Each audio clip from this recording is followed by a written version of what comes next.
কিছু ভুলে গেছি, সত্যি বলতেছি। আমি আসার পর আমি আর ওদের বাসায় যাইনি, অনেক মাস যাইনি। এর মধ্যে ওর সাথে আমার অনেক প্রবলেম হচ্ছিল। আজকে এই মেয়ে নক দেয়, কালকে ওই মেয়ে নক দেয়, বলে আপু আপনার হাজবেন্ড আমার সাথে এগুলো করতেছে, দেখেন স্ক্রিনশট দিচ্ছে, করতেছে এগুলো। আমি প্রেগনেন্ট থাকা অবস্থায় আমি কি পরিমাণ টর্চারের শিকার হয়েছি মানসিক, আমি বুঝাইতে পারবো না আপনাদেরকে। আমি সবাইকে বলছি দেখেন নেওয়া যেমন করতেছে, একটা সলিউশন দেন। কেউ আমাকে একটা সলিউশন দেয় নাই। সবাই বলে কি মেয়ে মানুষকে অ্যাডজাস্ট করে থাকতে হয়, সংসার এত সহজ না, অনেক কিছু মেনে নিতে হয়।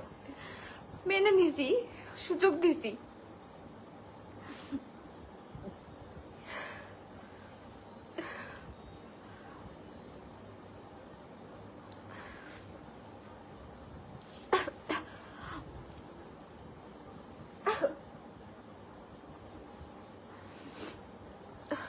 সো এরপর থেকে এই ধরনের অনেক সমস্যা আমি ফেস করছি। নেওয়াজের সাথে আমার রেগুলার প্রবলেম হইতো, অনেকদিন কথা হইতো না। এরকম হইতে হইতে ও হুট করে দেশে আসে একদিন। তখন আমি আমার বাসায়, ও যে দেশে আসছে এই কথাটা আজকে আমি বলবো, যেটা ওর ফ্যামিলিও জানে না যে ও তখন দেশে আসছিল। ও 12 দিন আমাদের বাসায় ছিল, যেটা পুরাই সিক্রেট ছিল। ওর ফ্যামিলির কেউ জানে না যে তখন ও দেশে। ও আসছে আমার জন্য। ও দেখতেছে আমি অসুস্থ, ওর সাথে আমার অনেকদিন কথা হচ্ছে না, প্রায় 1 মাস হয়ে গেছে ওর সাথে আমার কথা হয় না। তখন অলমোস্ট আমার 3-3.5 মাস চলতেছে প্রেগনেন্সি। যখন দেখছে যে ওর সাথে আমার কথা হচ্ছে না, ও ও হয়তো তখন ও আমাকে সারপ্রাইজ দিতে আসছে। আমি বাসায় শুয়ে আছি, এমন টাইমে ও হঠাৎ দেখে যে আমি ঘুমছিলাম, সকাল সকাল আসছে, ওকে সারপ্রাইজ দিতে আসছে। তাই ও টানা 12 দিন হচ্ছে যে আমাদের বাসায় ছিল।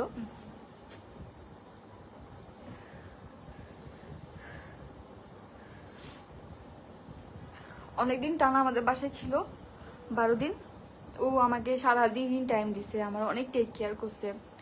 ও হ্যাঁ, ও যেদিন আসছে সেদিনই হচ্ছে আমার এক ডাক্তারের চেক আপ ছিল। তো আমার একটা পরিচিত ডাক্তার আছে, যে হচ্ছে যে আমাদের মানে আমার সব কাজিনরা ওই ডাক্তারের মাধ্যমে হচ্ছে ডেলিভারি করছে। ওটা হচ্ছে আমাদের চট্টগ্রামের মেমন হসপিটালের একটা ডক্টর। তো আমি নামাজকে বললাম যে এই ডাক্তারটা হচ্ছে যে আমার কাজিনের ওয়াইফ হয়, ভাবি সম্পর্কে ভাবি হয়, ওনার কাছে আমি চেক আপ করাই। তো উনি বলছে যে সমস্যা নেই, তোমার যেখানে মন চায়, তোমার যেই ডাক্তার ভালো লাগে তুমি সেখানেই যাও, কোনো সমস্যা নেই। ও আসছে, ও সহই ওই দিন আমি ও আসার পরের দিন ওই ডাক্তারের চেক আপে গেলাম। ওইখান থেকে আসার পরে হচ্ছে যে কিভাবে এক্সপ্লেন করবো জানি না, ওর সাথে আমার থাকার কারণে হচ্ছে যে আমার ব্লিডিং হয়। তো ব্লিডিংটা প্রেগনেন্সিতে মিসক্যারেজের একটা লক্ষণ। ওই সময় আমার ব্লিডিং হয়। দেন আমি তো অনেক পাগলামি, ও কান্না করতেছে, আমিও কান্না করতেছি, অনেক ভয় পেয়ে গেছিলাম, অনেক বেশি ব্লিডিং হচ্ছিল। দেন ইমার্জেন্সি আমাকে হচ্ছে যে, আমাদের বাসা হচ্ছে টেক্সটাইল বাইজে থানা যেখানে, সেখানে এটা থেকে একদম নিয়ার একটা হসপিটাল হচ্ছে যে সাউদার্ন মেডিকেল, ওইখানে গিয়ে আমাকে ভর্তি করানো হয়। ভর্তি করানো হওয়ার পর ওখানে আমি 2 দিন ছিলাম। আমার হচ্ছে যে ফার্স্টে রাতের বেলা ছিল, তো আমি ইনস্ট্যান্ট আলট্রা করতে পারতেছিলাম না, আলট্রা সকাল ছাড়া হবে না। দেন হচ্ছে যে সকালে আলট্রা করে বুঝলাম যে আলহামদুলিল্লাহ আমার বেবি ঠিক আছে, কিছু হয়নি। কিন্তু আমাকে ওরা বেড রেস্ট দিছে, যে আপনি আপনার একটানা 3 মাস বেড রেস্টে থাকতে হবে, যেহেতু ব্লিডিং হয়েছে। তারপরে আমাকে 1 মাস মধ্যে 4টা ইঞ্জেকশন দেওয়া হয়েছে, প্রতি সপ্তাহে সপ্তাহে। নেওয়াজ আমাকে দিছে 2টা। তারপরে তো নেওয়াজ চলে গেল। নেওয়াজ 2টা দেয় নাই, নেওয়াজ একটা দিছে, একটা ওখান থেকে দেওয়া হয়েছিল, একটা নেওয়াজ দিছে। দেন হচ্ছে নেওয়াজ চলে যায়। নেওয়াজ চলে যাওয়ার আগে ওর সাথে ও আমার পাশে শোয়া, ও ঘুমায় না এক রাতও। যেহেতু আমি অসুস্থ, আমি আমি 11টা-12টা বাজলে ঘুমাই যেতাম, আমার শরীর খারাপ লাগতো। মাঝে মধ্যে আমার ঘুম ভেঙে যেত, দেখতাম কি ও ফোন ইউজ করতেছে। ও ঘুমাচ্ছে না, বলে আমার খারাপ লাগতেছে, আমার অস্থির লাগতেছে, আমার ভালো লাগতেছে না, এই জন্য আমি ঘুমাচ্ছি না, আমি এমনি ফোন স্ক্রল করতেছি। আচ্ছা ঠিক আছে। এরকম 1 দিন 2 দিন 3 দিন, লাস্টের দিন আমি আর টলারেট করতে পাইনি। হঠাৎ করে আমার ভোরের দিকে ঘুম ভাঙছে, দেখি যে ও ফোন ইউজ করতেছে, আর ও আমাকে দেখে ও ফোন হাইড করে ফেলছে। তারপরে আমি বলি, কি ব্যাপার, কি লুকাচ্ছেন, সমস্যা কি, কি করতেছেন আপনি? ওই দিন অনেক সিনক্রেট হয়ে গেছে, মানে ও আমার রুম থেকে বের হয়ে চিল্লা ফাল্লা করে ড্রয়িং রুমে গেছে। ড্রয়িং রুমে যাওয়ার পর ওর সাথে আমরা অনেক বাড়াবাড়ি, অনেক ঝগড়াঝাটি। তারপর ও বাসা থেকে বের হয়ে গেছে। ওই দিন খুব বৃষ্টি পড়তেছিল, ওর সাথে রাগ করে আমিও বাসা থেকে বের হয়ে গেছি। আমিও এক পাগলামি করা শুরু করছি, মানে আমার মাথা কাজ করতেছিল না। তো ওই দিন রাতে আমার আব্বু যখন বাসায় আসে, পরের দিন সকালবেলা ও চলে যাবে, ওর ফ্লাইট। ওই দিন রাতে আব্বু যখন বাসায় আসে, আমি আব্বুকে বলছি তুমি প্লিজ একটা সমাধান দাও আমাকে, আমি এগুলা নিতে পারতেছি না। ও কেন এগুলা করে বেড়াচ্ছে? ও যদি এগুলো করারই থাকে ও আমাকে ছেড়ে দেখ, আমাকে ছেড়ে তারপরে করুক।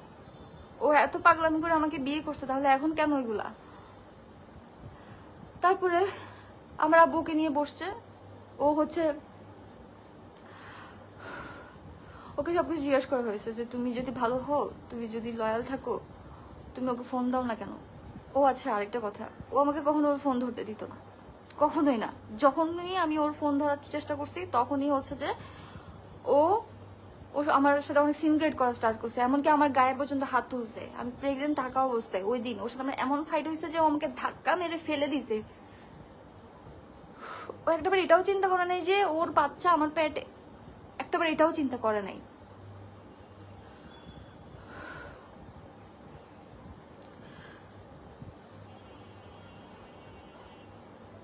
তো ওই দিন রাতে অনেক ধরনের সিনক্রেট হয়েছে। কিছুদিন আগে আমি হচ্ছে আমার কাজিনের কাছ থেকে শুনতে পেলাম যে ও ওই দিন রাতে নাকি আমার কাজিনের বাসায় গেছিল। কাজিনের বাসায় গিয়ে অনেক নয় ছয় অনেক মিথ্যা কথা বলছে, আমি এগুলা স্কিপ করলাম। পুরো মিথ্যা একটা ঘটনা রাটাই আসছে ওই বাসা থেকে, মানে আমার কাজিনের বাসা থেকে খাওয়া দাওয়া করে আসছে, বাসায় এসে মানে বুঝাচ্ছে ও রাগ, ও খাবে না। আমার আব্বুকে অনেকবার ডাকতেছে ভাত খাওয়ার জন্য, ও খাবে না। তারপরে খাওয়া দাওয়া, আমার আব্বু খাওয়া দাওয়া শেষ করে আমাদেরকে নিয়ে বসলো। ওইখানে ও কোনো কিছুই পারফেক্টলি আনসার করতে পারে নাই, নিজেকে প্রুভ করতে পারে নাই যে ও কারেক্ট, ও ঠিক প্রুভ করতে পারে নাই। তো আমি রাগ করে ওর পাসপোর্টটা কেড়ে নিছি, লুকায় রাখছি।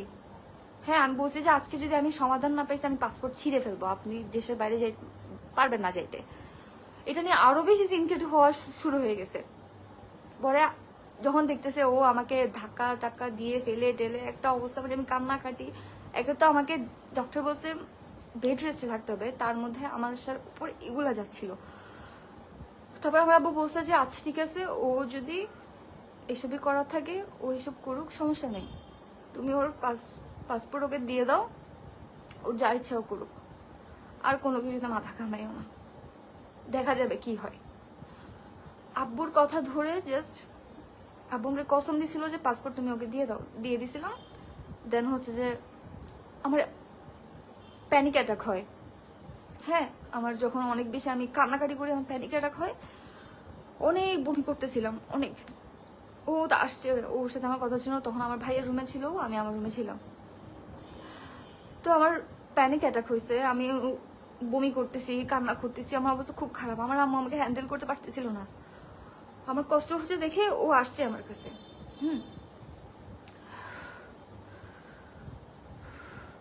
তারপরে ওর আদরে আমি স্বাভাবিক হয়েছি, নর্মাল হয়েছি। ও আমাকে বমি করতেছিলাম, লেবু টেবু খাওয়াইছে, আমাকে হচ্ছে যে শান্ত করছে, ঠান্ডা করছে। দেন হচ্ছে আমি ঘুমাই গেছিলাম। পরে সকালবেলা উঠে ওর ফ্লাইট, ও চলে যেতে হবে। দেন ও আমাকে বিদায় দিয়ে চলে গেল।